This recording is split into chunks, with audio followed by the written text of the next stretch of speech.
Hi అండి, నమస్తే. Welcome back to VV kitchens. నేను మీ వర్ధిని విజయ్. ఈరోజు మన కిచెన్లో ఒక మంచి క్విక్ లంచ్ బాక్స్ రెసిపీని చూపించబోతున్నానండి. అది మరేంటో కాదు, మేతి పులావ్ అండి. ఈ మేతి పులావ్ని క్విక్ లంచ్ బాక్స్ రెసిపీగా కానీ ఇంట్లోనే ఏదైనా టేస్టీ పులావ్ కనుక తినాలనిపిస్తే ఈ సీజన్లో దొరికే ఈ మెంతెం కూరతో ఈ మేతి పులావ్ని ప్రిపేర్ చేసుకొని తినొచ్చండి. టేస్ట్ మాత్రం నెక్స్ట్ లెవెల్ అని చెప్పొచ్చండి. ఈ మేతి పులావ్ని ప్రిపేర్ చేయడం కోసం ప్రాసెస్ స్టార్ట్ చేసేద్దాం. ముందుగా స్టవ్ వెలిగించి స్టవ్ పైన ఒక ప్యాన్ పెట్టి ఆ ప్యాన్లోకి 2 టేబుల్ స్పూన్ల దాకా ఆయిల్ వేయాలి. ఆయిల్తో పాటుగా 1 టీ స్పూన్ దాకా నెయ్యిని కూడా వేసుకొని కరిగించుకున్న తర్వాత ఇప్పుడు ఈ నెయ్యిలోకి 1 టీ స్పూన్ దాకా జీలకర్రను వేసి మంటను లో ఫ్లేమ్లోకి అడ్జస్ట్ చేసుకొని మాత్రమే జీలకర్ర మొత్తాన్ని కూడా చిట్లనివ్వాలండి. జీలకర్ర మొత్తం కూడా ఫ్రై అయిపోయిన తర్వాత ఇదే ఆయిల్లోకి హోల్ గరం మసాలా మొత్తాన్ని కూడా వేసుకొని ఫ్రై చేసుకోవాలి. హోల్ గరం మసాలా అంటే మరేం లేదండి, 3 బిర్యానీ ఆకులు, 2 ఇలాచీలు, 2 ఇంచుల దాల్చిన చెక్క, 6 లవంగాలు, వీటన్నిటిని కూడా ఆయిల్లో వేసుకొని మంటను లో ఫ్లేమ్లోకి అడ్జస్ట్ చేసుకొని మాత్రమే ఫ్రై చేసుకున్న తర్వాత ఇదే ఆయిల్లోకి 12 నుంచి 15 కారానికి తగ్గట్టుగా పచ్చిమిరపకాయలను కూడా కట్ చేసుకొని ఆ పచ్చిమిరపకాయలను కూడా ఈ ఆయిల్లోకి వేసుకొని మంటను లో ఫ్లేమ్లోకి అడ్జస్ట్ చేసుకొని మాత్రమే కలుపుకుంటూ ఈ పచ్చిమిరపకాయల మొత్తాలని కూడా ఆయిల్లో 30 సెకండ్స్ పాటు ఫ్రై చేసుకోవాలి. 30 సెకండ్ల తర్వాత 1 టీ స్పూన్ దాకా అల్లం వెల్లుల్లి పేస్ట్ని కూడా వేసుకొని అల్లం వెల్లుల్లి పేస్ట్ మొత్తాన్ని కూడా పచ్చివాసన పోయేంత వరకు కలుపుకుంటూ ఆయిల్లో మరొక నిమిషం వరకు ఫ్రై చేసుకున్న తర్వాత 1/2 కేజీ దాకా సన్నగా కట్ చేసుకొని వాటర్తో బాగా వాష్ చేసుకున్నటువంటి మెంతెం కూర మొత్తాన్ని కూడా ఈ ప్యాన్లోకి వేసేసుకొని ఈ ఆయిల్తో పాటు కలిసేలాగా ఒకసారి అడుగు నుంచి కలుపుకున్న తర్వాత ఈ మెంతెం కూర మొత్తాన్ని కూడా 10 to 15 మినిట్స్ పాటు మంటను లో ఫ్లేమ్లోకి అడ్జస్ట్ చేసుకొని మాత్రమే కలుపుకుంటూ ఫ్రై చేసుకోవాలి. ఈ ప్యాన్ పైన మూత పెట్టి మెంతెం కూరలో ఉన్న పసరు వాసన మొత్తం కూడా వెళ్ళిపోయి మెంతెం కూరలో నుంచి ఆయిల్ అనేది పైకి తేలి వచ్చేంత వరకు కూడా ఈ మెంతెం కూరను మధ్య మధ్యలో కలుపుకుంటూ ఫ్రై చేసుకుంటూ ఉండాలి.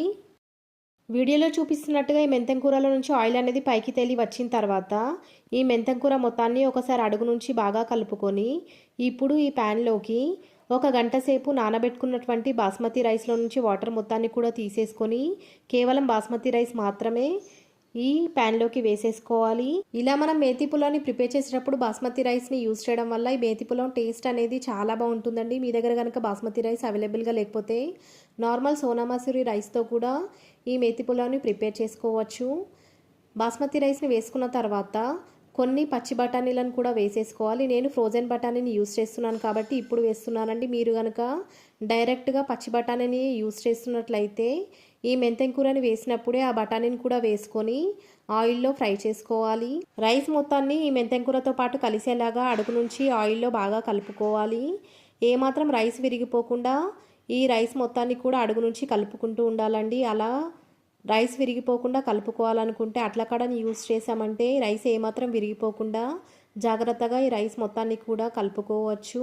ఆయిల్లో ఈ రైస్ని 1 నిమిషం పాటు ఫ్రై చేసుకున్న తర్వాత ఇప్పుడు ఈ ప్యాన్లోకి మనం ఏ కప్పుతో అయితే బియ్యాన్ని కొలుచుకున్నామో అదే కప్పుతో 1 కప్పు బియ్యానికి 2 కప్పుల దాకా మరుగుతున్నటువంటి వాటర్ని వేసుకోవాలి.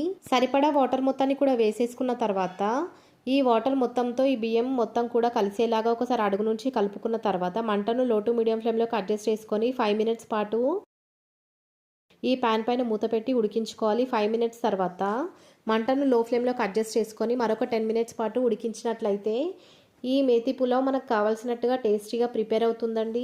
ఈ మేతి పులావ్లో ఉన్న వాటర్ మొత్తం కూడా డ్రై అయిపోయి మేతి పులావ్ మనకు కావాల్సినట్టుగా ప్రిపేర్ అయిన తర్వాత స్టవ్ ఆఫ్ చేసేసుకొని 10 to 15 మినిట్స్ పాటు ఈ మేతి పులావ్ బౌల్ని ఏమాత్రం కదపకుండా ఈ మేతి పులావ్కి రెస్ట్ ఇవ్వాలి. అలా కనుక చేసినట్లయితే ఈ మేతి పులావ్ పొడి పొడిలాడుతూ మనకు కావాల్సినట్టుగా సూపర్గా ప్రిపేర్ అవుతుంది.